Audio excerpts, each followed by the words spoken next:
तो यार sorry, last video में मुझसे बहुत बड़ी गलती हो गई। मैं आप लोगों को और ख़ुद को भी बहुत ज़्यादा फास्ट ले गया और फ्लैशबैक्स ऑफ द पास्ट में ले गया। जिस चीज़ की हमें बात करनी थी, मैंने उस मैप के बारे में कुछ बताया ही नहीं और उस टाइम के बारे में भी कुछ नहीं बताया जहाँ की हम बात कर रहे हैं और जहाँ के फ्लैशबैक्स आ रहे हैं। तो इस वीडियो में हम उस गलती को सुधारेंगे।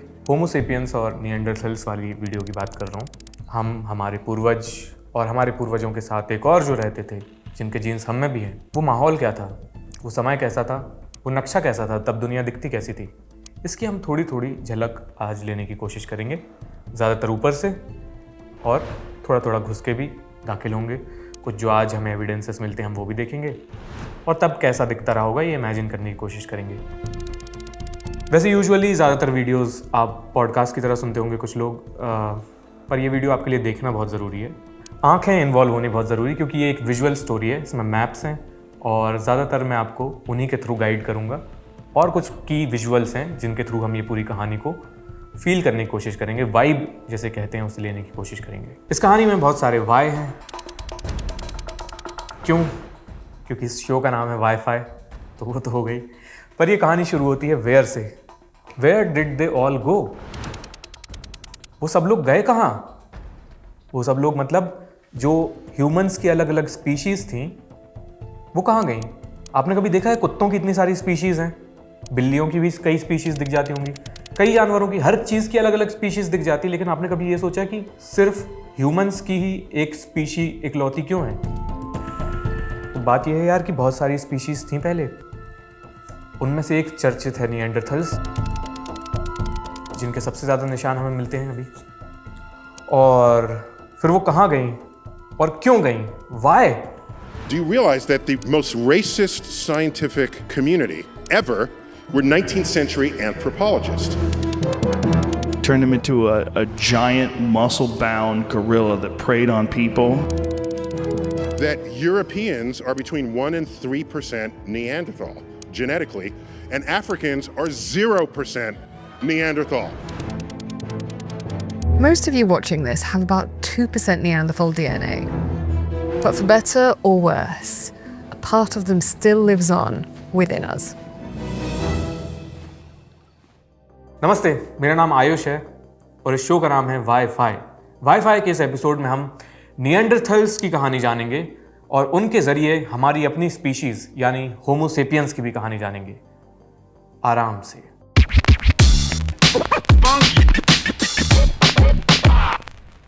बात शुरू होती है 60,000 साल पुराने एक मैप से, और ये बताने के लिए है कि हम अकेले नहीं थे। कम से कम 5 प्रजातियां ह्यूमंस की थीं उस समय अर्थ पे, और निएंडरथल्स यूरोप और वेस्ट एशिया का जो आज का हिस्सा है उसको कैप्चर करते थे। डेनिसोवंस नाम की एक प्रजाति थी जो कि एशिया में कहीं फैली हुई थी, और कुछ हमारे अलावा हम लोग तो यहाँ थे ही, बाकी के एशिया में और अफ्रीका में होमो सेपियंस कुछ आइलैंड्स पे फैली हुई थी, ऑस्ट्रेलिया के आसपास के जो है, न्यूजीलैंड के आसपास जो है।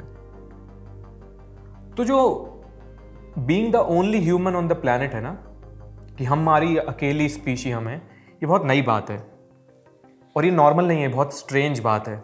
ये नक्शा देखिए, आज का नक्शा मत देखिए, 60,000 साल पहले का नक्शा देखिए, जब सी लेवल करीब आज से 60 मीटर नीचे था, बहुत सारा पानी बर्फ़ में जमा हुआ था, और जो आज का हमारा इलाका डूब चुका है समुद्र में, वो तब ज़मीन हुआ करता था।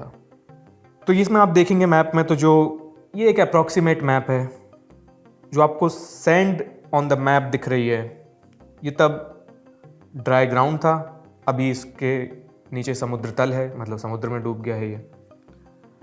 ऑस्ट्रेलिया न्यू गिनिया के आसपास का खासकर आप देखिए, ये एक कॉन्टिनेंट हुआ करता था। अभी आपको ये चित्रा चित्रा बिखरा बिखरा दिख रहा होगा, पर ये पहले सी लेवल ऐसा था कि एक लगभग पूरा लैंड मास इकट्ठा हुआ करता था। ये जो पर्शियन गल्फ है वो पहले एक रिवर वैली हुआ करती थी। तो इस तरह की ज़मीन थी आज से 60,000 साल पहले। निएंडरथल्स के बारे में ये समझ बहुत लोगों की है कि दे वर द आउटसाइडर्स और हम लोग मेन लोग थे और वो कहीं बाहर बाहर दूर दूर रहते थे। नहीं, ऐसा नहीं है। अगर आप यूरोप के पर्सपेक्टिव से देखें तो they were the locals of Europe, वो यूरोप के मूल निवासी थे, और हमारे पूर्वज उस समय अफ्रीका में रहा करते थे। ये आज से करीब 3 लाख साल पहले की बात बता रहा हूँ मैं आपको। जो हम मॉडर्न ह्यूमंस होमो सेपियंस जिन्हें कहते हैं, वो आज से करीब 3 लाख साल पहले इवॉल्व होना शुरू हुए। उनके निशान तब के आसपास मिलते हैं। एक इंटरेस्टिंग बात यह है कि निएंडरथल्स यूरोप में करीब 3 लाख साल तक रह रहे थे जब हम वहां पहुंचे। जब भी मैं हम कह रहा हूं तो ये होमो सेपियंस की तरफ से कह रहा हूं। तो जब हमारे पूर्वज होमो सेपियंस के यूरोप में पहुंचे तब वहां निएंडरथल्स 3 लाख साल से रह रहे थे। हमारा मतलब ये इसलिए इंपॉर्टेंट है क्योंकि हमारी जो पूरी प्रजाति है वो उनके एक ऑक्यूपेशन से छोटी है। मतलब 3 लाख साल तो सिर्फ वो यूरोप में रहे और पता नहीं कहाँ कहाँ रहे, कितना लंबा उनका समय था, वो बाद में डिस्कस करेंगे। लेकिन आप ये स्केल समझिए कि हमारी जो प्रजाति का एग्जिस्टेंस है वो उनके सिर्फ एक इलाके में सेटलमेंट से भी छोटा है टाइम स्पैन में देखा जाए तो वो कोई हमारा रफ ड्राफ्ट नहीं थे, वो कोई एक फेल्ड एक्सपेरिमेंट नहीं थे, वो लोकल लोग थे। हम अफ्रीका से बाद में निकले। करीब 50,000 साल पहले ऐसा बताया जाता है कि अफ्रीका से होमो सेपियंस निकले और पूरे धरती पर फैल गए। वो कैसे फैले वो हम देखेंगे। एक मैं ज़रूरी बात आपको बता दूं कि ये भी जो भी हम मैप्स देख रहे हैं, आगे भी जो आप देखेंगे, ये प्री हिस्टोरिक मैप्स हैं और किसी भी प्री हिस्टोरिक मैप में कोई क्लियर बॉर्डर या टेरिटरीज नहीं हो सकती जैसे कि हम आज के मैप्स में देखते हैं। क्योंकि एक प्री हिस्टोरिक मैप जो होता है वो इस बात का सबूत होता है कि आर्कियोलॉजिस्ट ने कहाँ कहाँ डिग किया है। वो इस बात की रियलिटी नहीं होती है कि लोग कहाँ कहाँ रहते थे। और आप ध्यान देंगे तो आज से करीब 150 सालों में 200 सालों में जितनी भी डिगिंग हुई है, जितनी भी खुदाई हुई है आर्कियोलॉजी के पॉइंट ऑफ व्यू से, वो अधिकतर यूरोप में हुई है। इसलिए इस कहानी में भी आप देखेंगे कि बहुत सारे यूरोप की बात हो रही है, बाकी दुनिया की बहुत कम हो रही है। उसका सीधा कारण ये है कि हमारे पास वहाँ के ज़्यादा दस्तावेज हैं, वहाँ की ज़्यादा खुदाइयाँ हुई हैं, वहाँ की ज़्यादा रिसर्चेस निकल के आई हैं।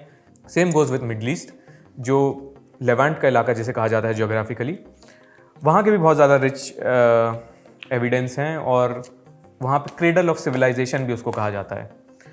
तो इस चीज़ को थोड़ा सा इस पर्सपेक्टिव से देखिएगा कि ये जो भी हम बातें कर रहे हैं ये उससे हैं कि हमें क्या क्या मिला है, ये उस पर्सपेक्टिव से नहीं है कि क्या क्या सच था। ठीक है, कई सदियों का ये सफ़र है जिसमें हम एक एक क्लू इकट्ठा कर रहे हैं, कई बार खुद कुछ दावे कर रहे हैं, खुद को गलत साबित कर रहे हैं और नए नए क्लूज से एक पहेली जोड़ते जा रहे हैं। और आप ये देखेंगे कि हर दशक में लगभग हम खुद को गलत साबित कर देते हैं, हमारी नई समझ बन जाती है। जैसे एक गलत समझ है हमारे अफ्रीका छोड़ने के बारे में कि होमो सेपियंस ने अफ्रीका कब छोड़ा और कैसे छोड़ा। तो अभी तक कई दशकों से कहा जाता रहा कि करीब 50,000 साल पहले होमो सेपियंस के पूर्वज एक झुंड में अफ्रीका से निकले और उन्होंने पूरी दुनिया को कॉन्कर कर लिया। पर ये सच नहीं है। हमारे पूर्वजों ने कई बार अफ्रीका छोड़ने की कोशिश की लेकिन वो विफल हुए। ये इजराइल की मिस्लिया केव्स हैं जो करीब 1,80,000 साल पुरानी हैं और यहाँ एक मॉडर्न ह्यूमन का जॉ मिला। मॉडर्न ह्यूमन मतलब होमो सेपियन का। 1 लाख साल पहले स्कुल काफ्जे की जो केव्स हैं वहाँ होमो सेपियंस के निशान मिलते हैं। वहाँ निएंडरथल सेटलमेंट्स भी थे उस समय पे और वो निएंडरथल्स अपने मृतकों को दफनाते थे, वो बरियल साइट्स भी हैं। और ये अंडरस्टैंडिंग कि एक बार में होमो सेपियंस अफ्रीका से निकले और पूरी दुनिया पे छा गए, ये भी गलत है।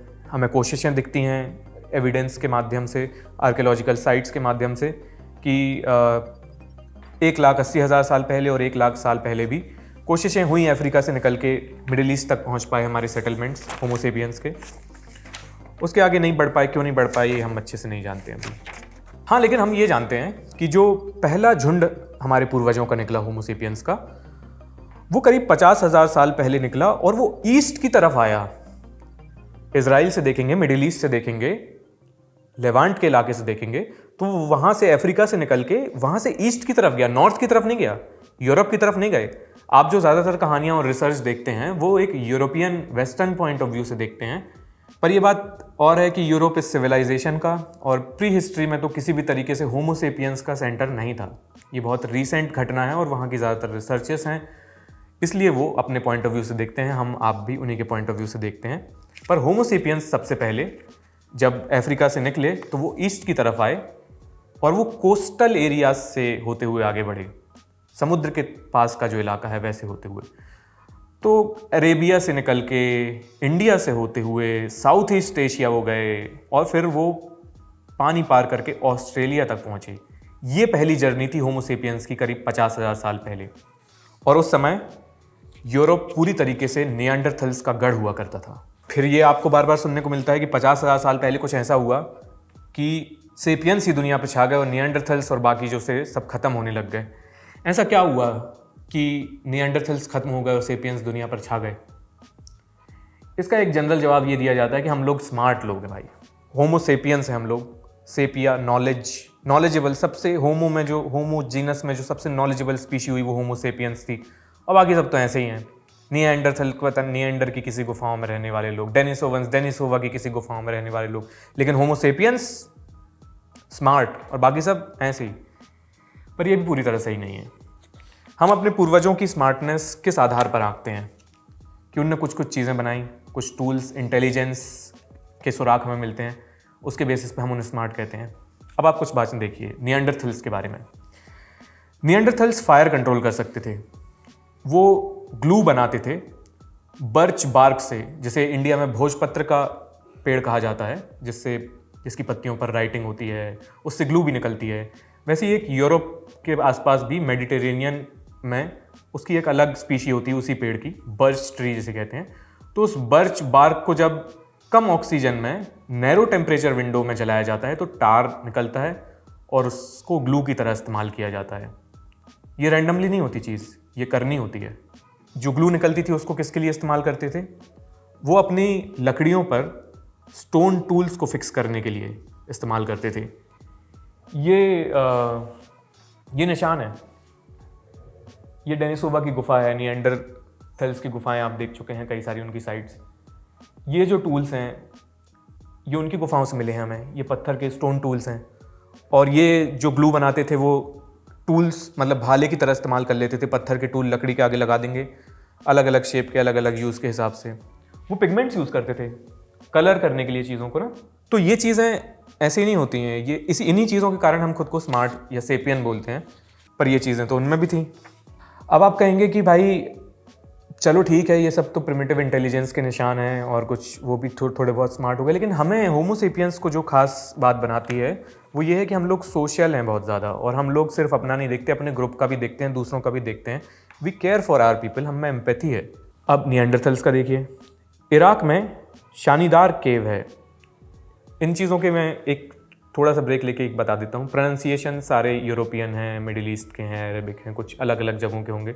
सबके प्रोनाउंसिएशन पे अगर मैं जाऊँगा तो मैं कहानी नहीं बता पाऊँगा अच्छे से, इसलिए भी आपका ज़रूरी है स्क्रीन पे देखना कि आप चीज़ों के एक्चुअल नाम और उनके प्रोनाउंसिएशन खुद से देख सकें।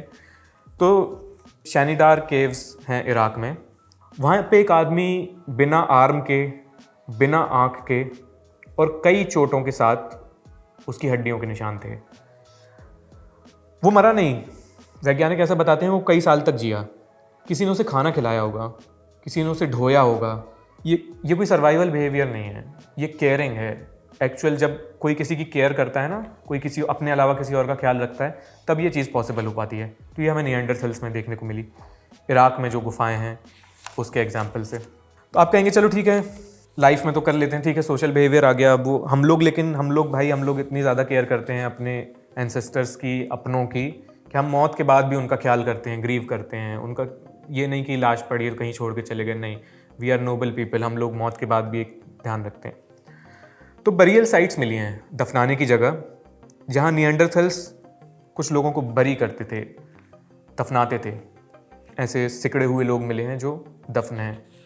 क्यों करते थे, कैसे करते थे, मतलब ये तो किस लिए करते थे ये हम नहीं बता सकते, पर ऐसा है।